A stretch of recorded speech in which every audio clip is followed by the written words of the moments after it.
Good evening. My name is Josie Luetke. I serve as a youth coordinator for Campaign Life Coalition, a national pro-life and pro-family organization with many supporters who are students, parents, staff, or ratepayers in the Toronto Catholic District School Board. Last December, Campaign Life Coalition awarded Trustee Michael Del Grande the Joseph P. Borowski Award, which is presented to politicians who have demonstrated an outstanding commitment to the cause of protecting human life and the family. CLC would contend that the criticism Trustee Del Grande's November 7, 2019 amendment...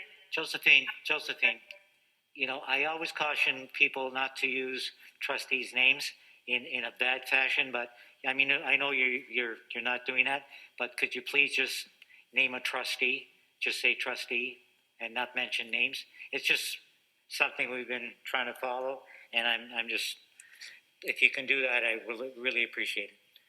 Because, okay, I was informed by the secretary that I would be permitted to do so, specifically Del Grande's name. Yeah. I don't name any other trustee. All right. Well, as long as he doesn't complain about it, I mean, and I don't think he has an objection. I'll certainly let you go ahead with that. But I just, you know, if I let you say a trustee's name, then I've got a problem if somebody else uses it in a different fashion. You see, so, yeah, it's my understanding that it's prohibited if it's used in a critical or derogatory manner. Yeah, no, I understand. So go ahead. I mean, I don't hear anything from Trustee Del Grande on his objection to that. Go ahead. Okay.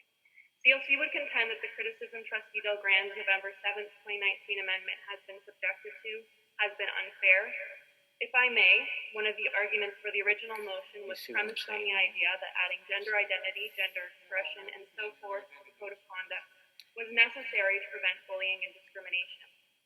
In response, Trustee Del Grande employed what he called a slippery slope argument, but it could probably be more accurately described as a valid and common form of argumentation known as reductio ad absurdum.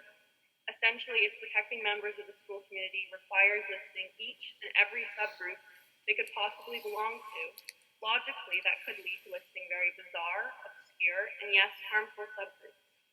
Since this is an absurd and untenable conclusion, we must reject the underlying premise too. Indeed, we need not develop an exhaustive list of protected classes, as we are all children of God. We don't need any other label besides human to establish that. Obviously, some of the sexual proclivities Trustee Del Grande listed are more disordered than others. Again, that was his point. These terms were meant to sound absurd in a way that gender identity and gender expression likely wouldn't. So, to suggest that Trustee Del Grande was equating LGBTQ individuals with criminals is wrong. At best, this suggestion conveys a total misunderstanding of his argument, and at worst, it's a malicious lie.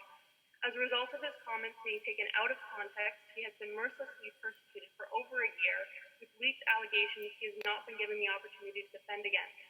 This is not the proper course for justice, and may ironically constitute bullying.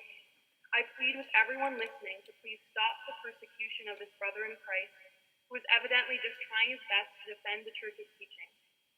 Please do not make public the report on his November 7th amendment. Please cease to consider sanctioning him for it. I know there has already been intense pressure from media and politicians to crucify Trustee Del Grande, and that just a modicum of the vilification he has endured is now being directed at those who have not yet obliged the mob. At the end of the day, there's only one opinion that matters, and it's not the mob, nor is it mine, it's God's. So to all of the trustees, please let your decisions on this matter be guided accordingly, and if persecution should follow, take solace in Matthew chapter 5, verse 10. Blessed are those who are persecuted for righteousness' sake, for theirs is the kingdom of heaven.